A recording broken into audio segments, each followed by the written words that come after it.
All right.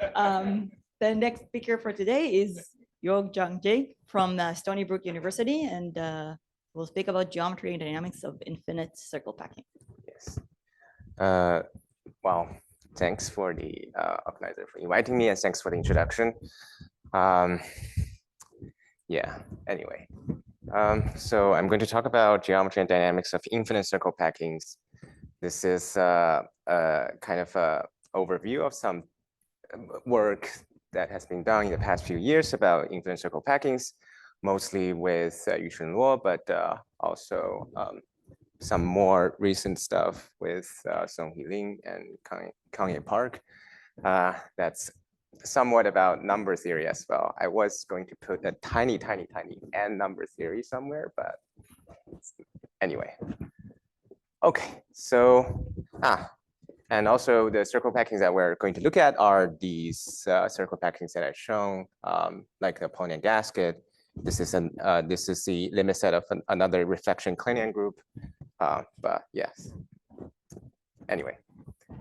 Okay, so what are circle packings? Circle packings, we're looking at circle packings on the Riemann sphere. It is a finite or infinite collection of round disks with disjoint interiors. So here's a picture. The color is not showing as, but well, at least you can see this there's slight color. Anyway, one of the circle here shown is really the outside of the outermost disk. So everything happens on the Riemann sphere, not just on the complex plane. Given a circle packing, you can always draw its nerve or the contact graph, where you assign a vertex to each of these circles and then connect two of the circles if and only if they touch. So for this, it's a graph like this, and just well, there's a pretty easy way to kind of just draw this. So in this talk, we're only going to think about packings with connected nerve. It is pretty easy to see that you can always draw this nerve just inside the picture by, for example, putting the vertex at the center and then just draw like a radius from the center to the tangency point. So that means the nerves of a circle packing is always planar. It comes with embedding already into C hat. This is called a plane graph.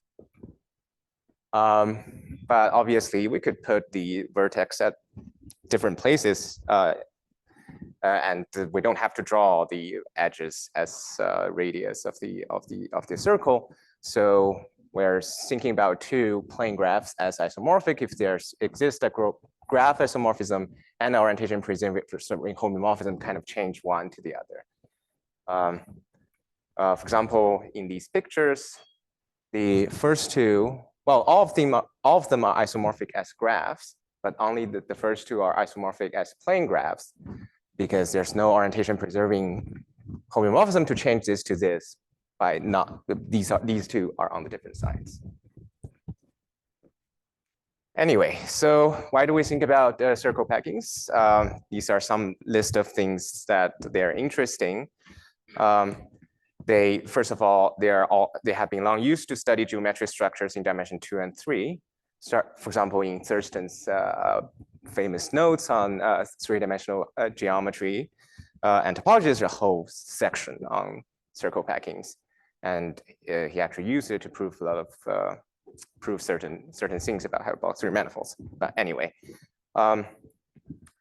another thing is they have been used to study conformal maps. There's Thurston's idea about discrete conformal maps and use that to approximate Riemann mappings. So I list some and other type of uniformization problems. I list a bunch of names here. One of my kind of first encounter with circle packings is they appear as limit sets of Kleinian groups, but they can also be homomorphic to Julia set of rational maps. And some of them have very nice number theoretical properties. For example, the Ponian gasket. We'll see if we can cover that at the end. Okay, so they're nice. So as I have mentioned a Polonium gasket many times, so let's start with the Polonium gasket just to showcase what kind of things that we really want to generalize or consider. So this is a Polonium gasket. You could also sometimes see it putting horizontally by putting one of the tangency point at infinity. These are the same up to conformal maps. So how do we really generate a Polonium gasket? You're probably very familiar with it. You start with four mutually tangent circles, and you have these triangular regions, and then you can add a unique circle to it, and then you have more triangular regions. You can just add more and more, and then you get the Polonium gasket. So the Polonium gasket is a closure of these union of circles. It is a fractal. It has Hausdorff dimension about 1.3. Okay, but for the nerve in this through this whole procedure, we start with this four mutually tangent circles. So the graph you start with is this tetrahedral graph, and then every time you add a circle, you really are subdividing each of the faces into three more triangles. So the nerve of this graph is just really obtained by applying this subdivision repeatedly. Whenever you see, well, after you subdivide, you have a new triangular faces, just subdivide in the same way. So here are some properties of the Polonium gasket. The first one is it is combinatorially rigid, meaning any other circle packing with an isomorphic nerve must be the image of the Polonium gasket under Mobius transformation. This is not difficult to see because at each stage it's already rigid because it's a triangular configuration. There's no other way to really put new circles in any other way. But you could imagine some other circle packings generated this way may not be easy to see because at finite stage, there might be some deformation. And another property is that any homeomorphism of the Polonium gasket is a restriction of a Mobius transformation. It's a similar reasoning as the first point. It's all triangles. There's really no way to deform it already at the finite stage. But we do want to generalize these two things. So first of all is existence and uniqueness of infinite circle packings whose nerves are generated by subdivisions. For a Polonium gasket, both of these questions are kind of trivial. Well, shouldn't use the word trivial. Are simple, let's say, because of the triangles at each stage. But it's not necessarily easy to see why they always exist, for example, given certain kind of combinatorics. And the other question is thinking about the symmetries of these fractals and their regularity.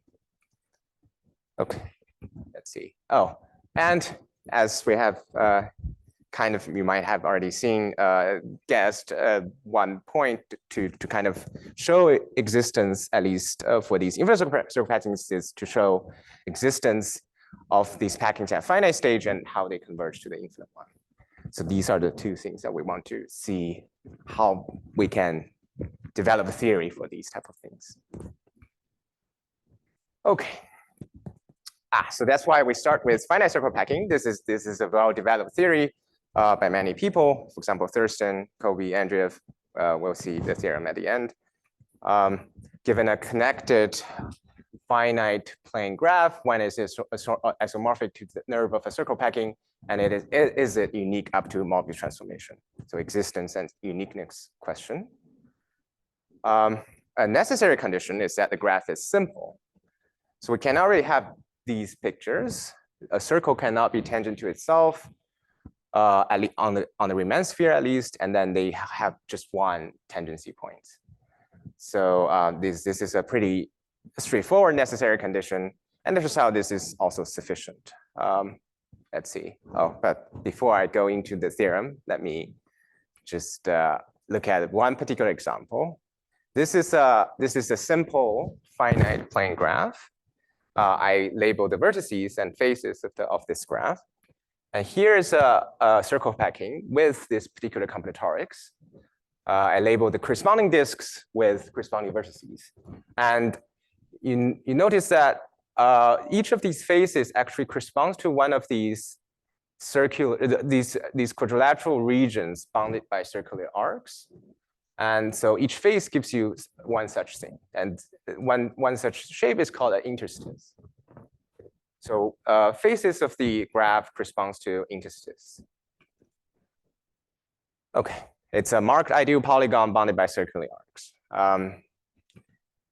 Well, here's another one with slightly different geometry. The middle one is middle circle is pretty small. And here's a wrong way. Here's another one that's slightly different in another way. So it seems like there's some deformation for this picture at least. Okay. So it turns out we could look at these interstices and look at the conformal structure on this interstices. And each circle packing realizing this particular picture gives us like a point in the product of Teichmüller spaces recording the marked conformal structure on each of these interstices. So I'm going to use Teichmüller space of pi f to denote the space of marked ideal polygons up to Morpheus transformation. Okay, so this is what I'm trying to say. For each circle packing, you will get a point in the product of Teichmüller spaces, but it turns out it is an isomorphism. For each point in the Teichmüller space, we can also get a circle packing exactly realizing that. Okay, so this is kind of the I'm just kind of slides talking about what these Teichmüller spaces is like in the quadratic case. It's just homomorphic to 0 to infinity, for example, via the conformal modulus of the quadrilateral or the extremal length. Okay, those two are reciprocal to each other anyway, so just depend on what you want to see as 0, what you want to see as infinity. Okay, so it is kind of a subset as a more traditional Teichmüller space, classical Teichmüller space. You can use doubling. If you have a interstice like this, you can use a double. And then you will get a point in the Teichmüller space with no genus 0 surface with punctures, with mark points. And in some sense, because you construct this with doubling using a certain particular system of Fenchel-Nielsen coordinates, this subspace is just where there's no twist parameter.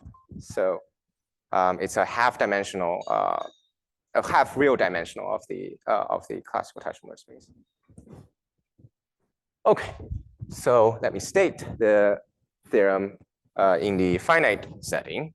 Given a connected finite plane graph G, there exists a circle packing with nerve isomorphic to this graph, if and only if it is simple.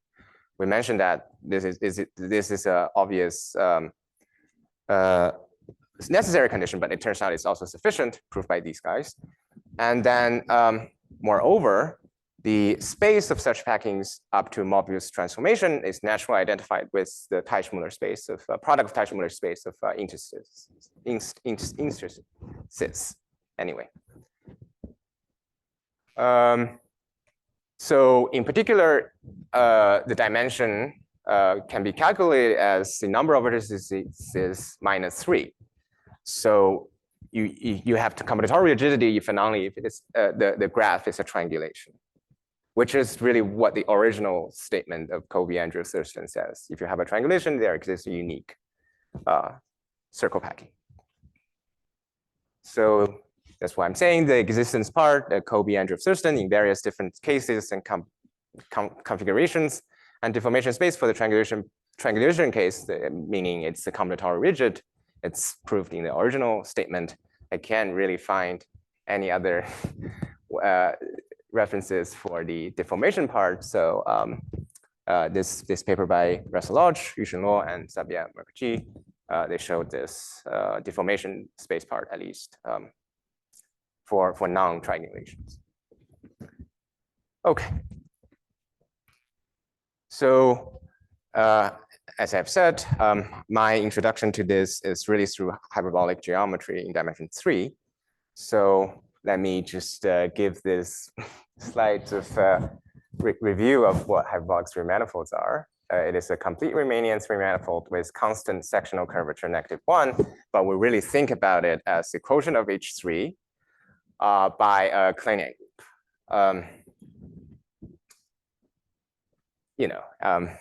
If you're familiar with hyperbolic surfaces, it's not going to be too much to really think about to upgrade to hyperbolic three space. You have this upper half space model for H3, where you can see a copy of C hat at infinity. So the boundary of at infinity is exactly this. And a nice thing about hyperbolic three space is that every isometry, orientation preserving isometry of H3 extends to a mob view transformation on C hat and vice versa. So instead of sometimes thinking about actions on H3, you could just think about the actions on C hat as mob view transformations. Okay, so let's go back to this picture, which this is just a finite circle packing. I have the interstices here, slightly gray region. And we could think about the Kleinian group generated by reflections in the circles. And it turns out, for example, if you look at the reflection generated by these four circles surrounding one of the interstices, you will get like a quasi-Fouchian group. And then here's another quasi-Fouchian group, and they combine together to get the more complicated Kleinian group. But it's not hard to see that the deformations of the circle packing gives you deformation of the group. And the corresponding three manifold has three distinct boundary components at infinity from the three interstices. These are interstices at infinity. And the theory of deformations of hyperbolic three manifold studied by many people, I list a bunch of names, states that the structure of the hyperbolic three manifold is determined by the conformal structure at infinity. So this tells you that if I fix the deformation space here, then I will have a corresponding deformation group, and then I will have a corresponding circle packing, and vice versa. So this is how, at least Russell, Yusheng, and Sabia proved this deformation part of the theorem. Okay, questions?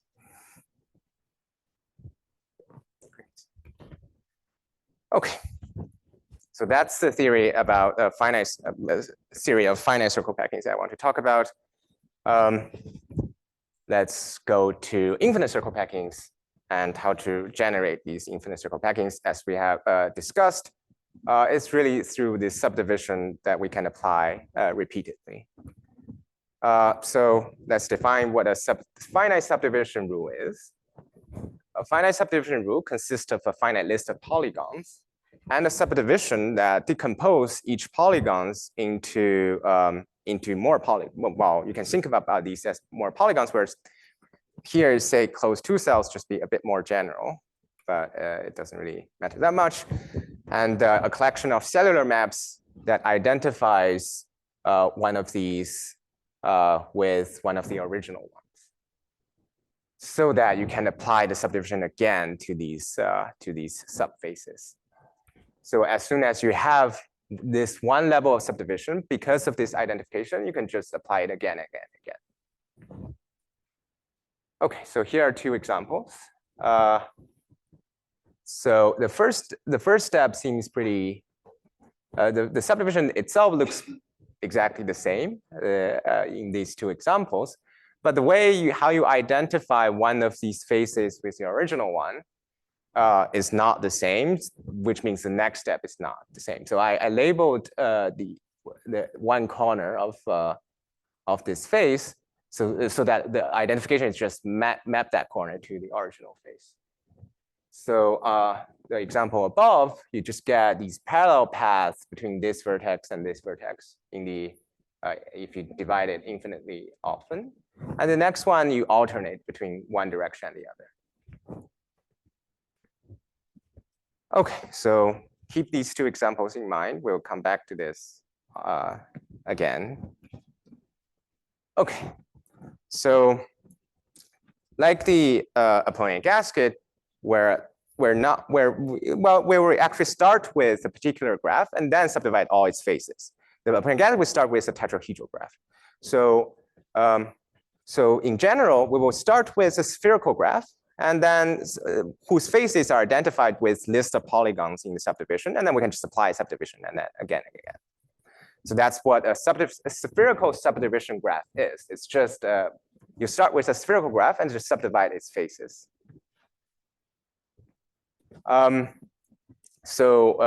Notation, we're going to use Gn to be the finite graph obtained as nth iteration, and G the final infinite graph.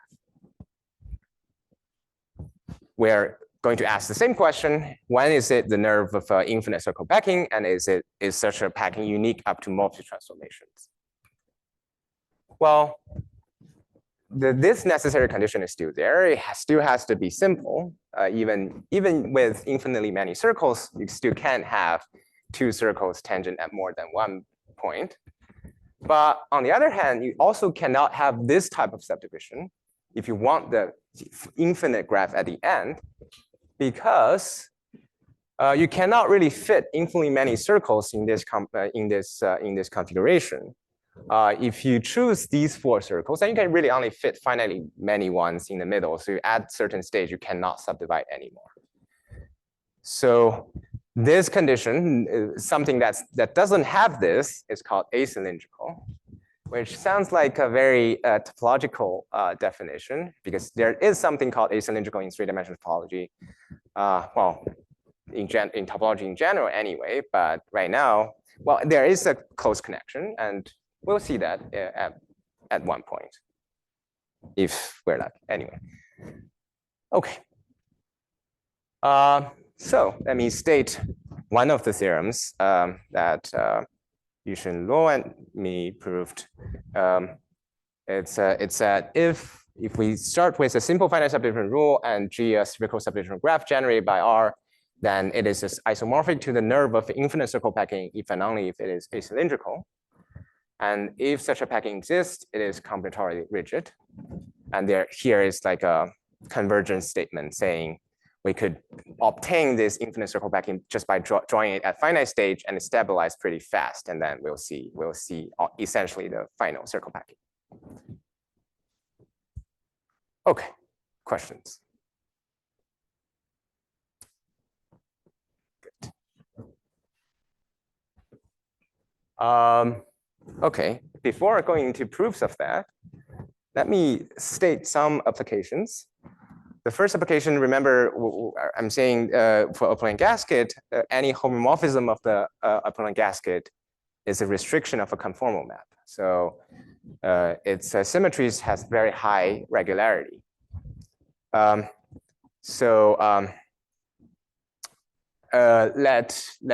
look at the similar things for circle packings generated by subdivision rules. I can take the circle packing and then take the closure of the circles. And this is generally a fractal set. And one of the corollary of our statement is that any orientation preserving homomorphism of this limits of this fractal set is actually a restriction of a Mobius transformation.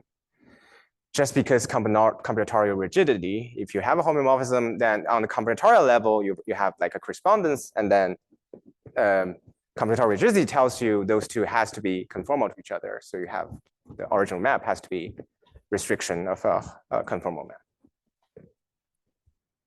Okay, so this I should have put the names here. This there's a earlier version of this for graphs that only have triangles at each stage. I think Sabia is involved in that statement. Oh, okay, Sergey. Okay, but anyway, let's see. I mean, there's some statement like that previously, but at least At least now it doesn't have to be triangulations at each stage. Okay. Okay, so here's a different statement that's a bit more general than the first statement that I wrote down. So if you start with a spherical graph, you can fill all of its faces by doing the subdivision, but you could also leave some of the faces not subdivided at all. So if you start with a spherical graph, ignore the three connected part. It's just for technical reasons. I don't want to be anyway. So you start with some spherical graph, and then you can subdivide some of the faces to infinity, but leave the other faces. Which means if you try to draw this circle packing, then you always have those interstices still for the unfilled faces. So it turns out the deformation space of such circle packings of this particular combinatorics can be identified with deformation space of the interstices, just like the finite. So like the finite situation where you have all of the faces unsubdivided, but whenever you have a subdivided faces to infinity, that structure there is kind of fixed. You don't really have deformation there, but the unsubdivided faces, you still have a deformation space. So I don't know if you are familiar with three-dimensional geometry. It looks like ending lamination conjecture, where you have geometrically finite and you have a Teichmüller space kind of governing the structure of that end. You have a geometrically infinite end where it's completely basically determined by the combinatorics. And in fact, there's more kind of analogous analogies between these two situations. If you have a subdivision rule that two different circle packings generated by two infinite circle packings generated by the same subdivision rule, then you look at any part of it and look at there is necessarily like well, if they have the same combinatorics, you can pretty easily construct like a local homomorphism between any part of these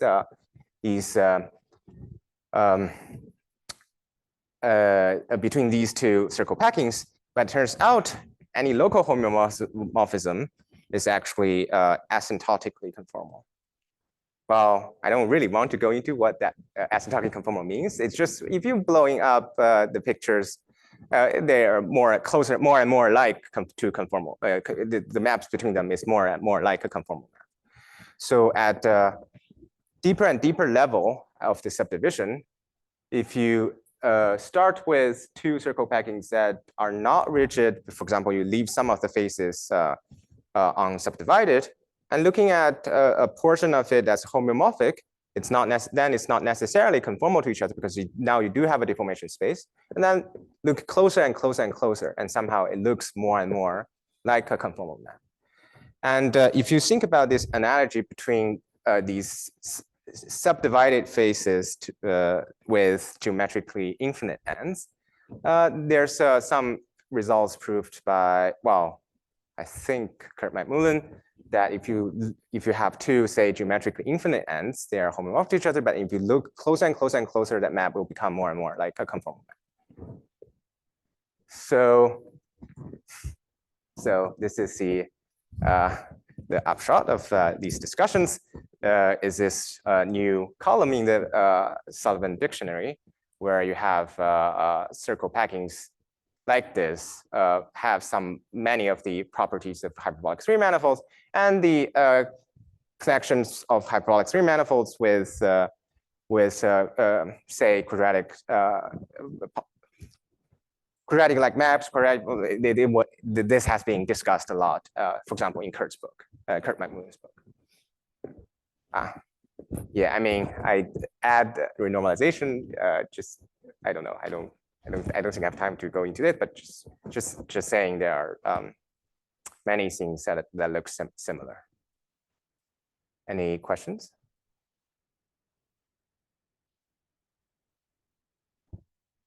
Okay. Oh, let's do a proof sketch.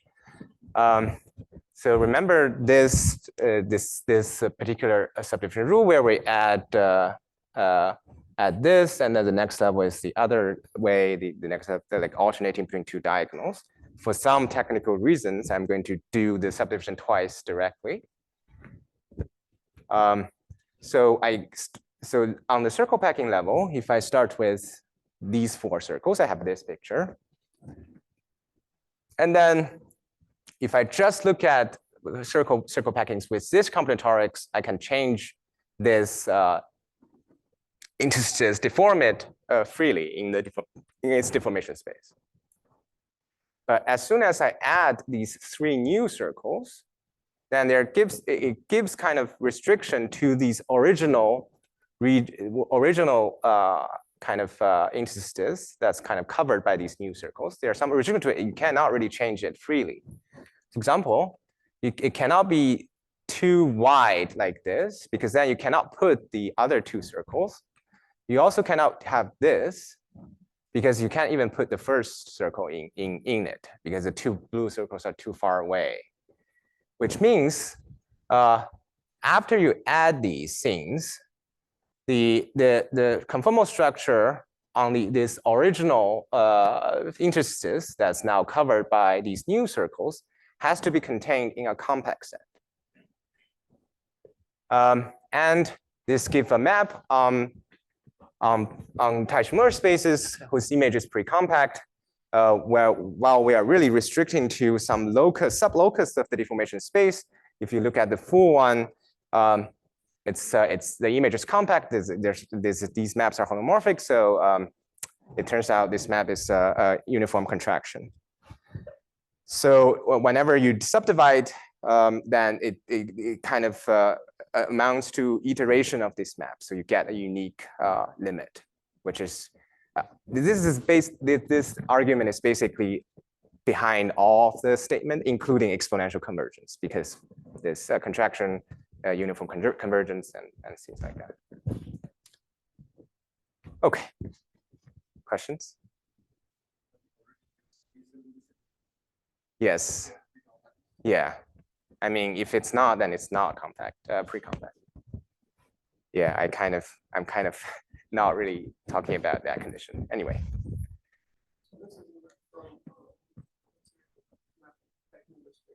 Yeah.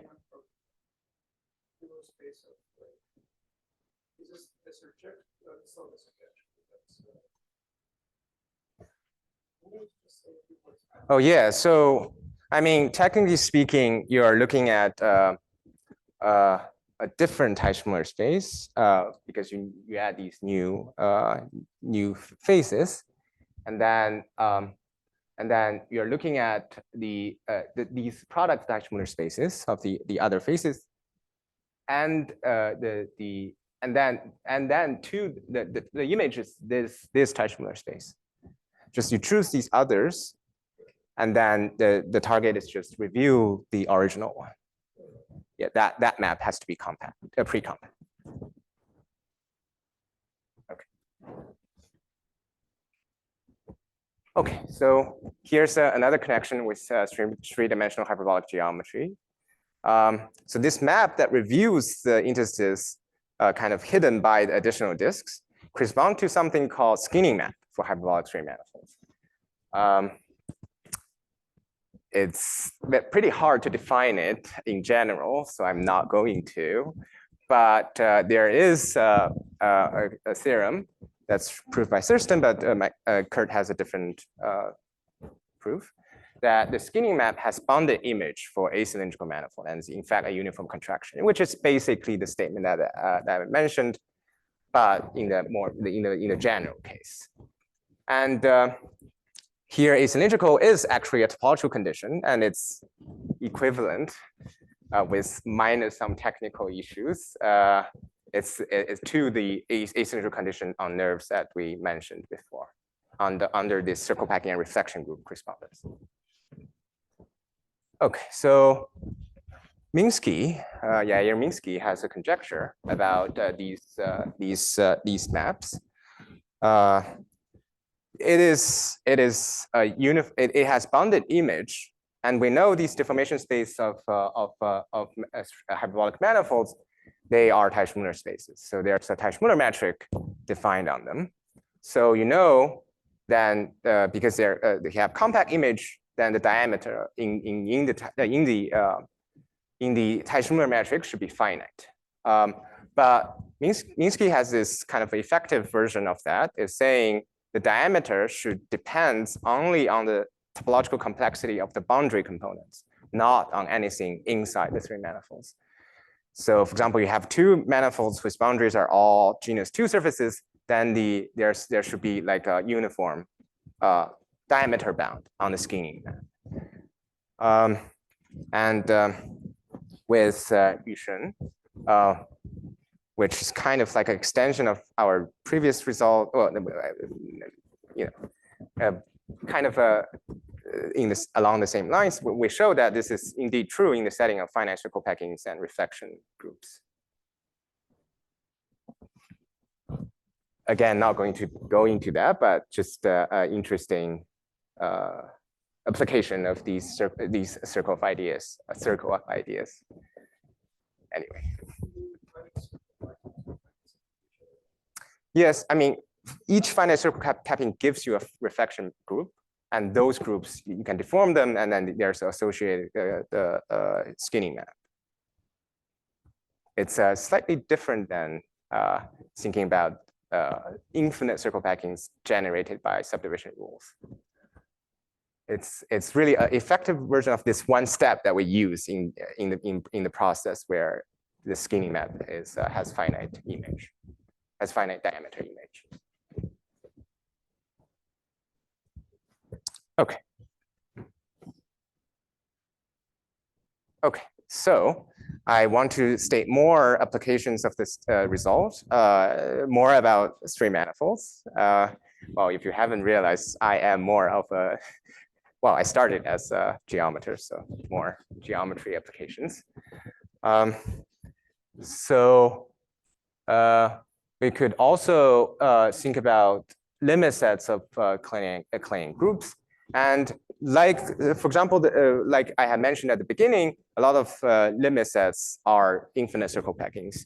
And for example, the Poynting gasket is a limit set of a Kleinian group. Here's another result. If a geometrically finite Kleinian group has circle packing limit set, then it is generated by a subdivision rule, and therefore by our result, it is combinatorially rigid. So this is a large family of the limit set infinite circle packings, and somehow they're always rigid. This is, in fact, one of our motivations to really think about these infinite circle packings. We want to look at the symmetries of these limit sets and see whether they are always symmetries are always restrictions of conformal maps, and it turns out they are. Okay, so a slightly stronger result holds. In fact, if we have two geometrically finite Kleinian groups with circle packing limit sets, and if they are locally homomorphic, just find a local homomorphism anywhere, and then they're conformally homomorphic, and then they are actually commensurable. You don't need them, they're exactly homomorphic at the beginning. Which is not surprising because as soon as you have a group, you could blowing up the small pictures to the whole picture, but leave everything invariant. So everything's a homomorphism on the smaller region will become a larger region as you do this. And then the other part is just applying what we have. Okay, so this is really a statement about the boundaries of these groups. These limit sets are really boundary at infinity of the group, the Bowditch boundary. It's for circle packings, they always have parabolic elements, so it's not a Gromov boundary, but these groups are always relatively hyperbolic. So combined with some recent results about kind of like analogous results to, or actual results in this case to Cannon's conjecture by these three persons for relatively hyperbolic groups with boundary homomorphic to circle packings. We have this corollary. If you have two relatively hyperbolic with a boundary homomorphic to certain circle packings, if their boundaries are locally homomorphic, then they are commensurable. Which usually in geometric group theory, you have statement like if their boundaries are quasi-conformal, then they are quasi-isometric. So we are assuming something much weaker than getting much stronger result. Okay, so I have 5 more minutes, right? So I can talk about number theory. Good. It's really an application to Diophantine approximation. So again, let's go back to our friend, the Apollonian gasket. So there's a way to normalize the Apollonian gasket. So all points of tangency is contained in Q adjoint I.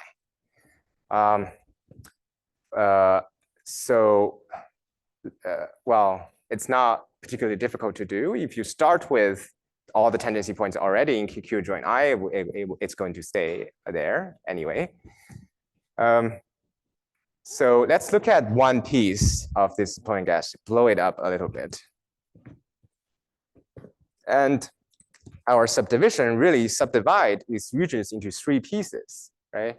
And then each step you divide it into 3 further pieces. And for some reason where I'm going to, so you can label each piece by a certain letter, and then the next stage you can label each piece again by these 3 letters. Meaning there's a pretty nice coding of points on the Apollonian gasket with 3 letters. So if you truncate the infinite words, okay, right, there's something. So you can code all the points in the gasket with 3 letters and the finite words corresponding to tangency points. If you can no longer really put it in one of these three regions, it happens exactly when it's one of these tangency points. So yeah. So this means we can approximate points in A just by using these truncated finite words if we have an infinite words on the Apollonian gasket. This is something that I proved in my thesis. The goal is not to do Diophantine approximation, but do something geometric, but nevertheless, for any points on the Apollonian gasket that's not in Q adjoint I, which means it's not a tangency point, there's a way to compute a bunch of convergence that converge to this point, and satisfying these things that you see from the classical Diophantine approximation statement. They are somehow the best rational approximations to points on the Apollonian gasket. And the proof is not that particularly difficult. It's actually pretty similar to the real case where you have 2 letters and you approximate. You have then these codings gives you continued fraction if you group the same letter as one group. And then these now it's just 3 letters. You can still group this same letter as one group, and then kind of have like a continued fraction type of thing. And then these convergence are precisely what you get by cut at the end of each block, just like the real case. Okay. Okay. Yeah. This is basically what I said, and there's a joint work in progress with Songhee Lim and Kang Park. That similar statements hold for all circle packings coming from geometrically finite Kleinian groups. It's not going to be as neat as this because because the subdivision for Apollonian gasket is very well suited to its geometry. But in general, you have to think about you can only say this for n large enough, I think. But in any case, and there's also a bunch of a bit of error term at other places. But there are similar statements saying you can approximate points on a circle, geometrically finite circle packing, circle packing coming from geometrically finite Kleinian groups, points on there using tangency points. And with these bounds. Oh, okay. So this is, okay. So Delphinting numbers are numbers that are not very well approximated. In terms of continued fraction, it means the numbers appearing in the continued fraction is bounded above. For some reason, let's call these n Delphinting numbers. And the things that I explained just now, you can define similar things as well. If you have these blocks in your coding, you assume that each block is bounded by n. So each subset of these n Delphinting numbers, they are usually a Cantor set. So you can calculate their Hausdorff dimension, and in the real case, we know that even though the union of these numbers are not the full set, but the Hausdorff dimension does limit to to 1, to the entire real number. And it is also true for the Apollonian gasket.